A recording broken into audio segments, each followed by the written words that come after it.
যে সারা বছর যে করলা সবকিছু এই গ্রিন হাউসের ভিতরে আপনারা তো সারা বছরই মানে আপনাদের কত তরতাজা পুঁইশাকগুলো আমাদের না সেটাই তো সারা বছরই থাকবো মনে হয় তাই না?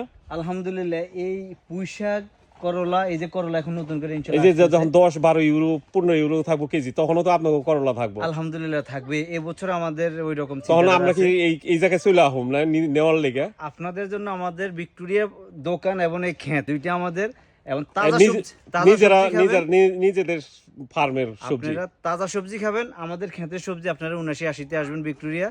সর্বপ্রথম হলো কি কি সবজি পাওয়া যায় আপনাদের ইয়ের ভিতরে? আমাদের মোট 3টা ক্ষেত্রে চায়না এবং বাংলা সহ 42টা আইটেম আছে। 42টা আইটেম আপনারা করেন? আইটেম আছে ইনশাআল্লাহ। আমাদের দেশে আদামনি সহ আদামনি কেউ তানকুনি পাতা বলে আমাদের লক্ষ্মীপুর অঞ্চলে আলু পাতাও আছে দেখলাম। আলু পাতা করলা শাক এই যে করলা শাক তো বাঙালি খাইতে জানা না ফিলিপাইনিরা খায় যাদের ডায়াবেটিস আছে তাদের জন্য এটা উপকারী।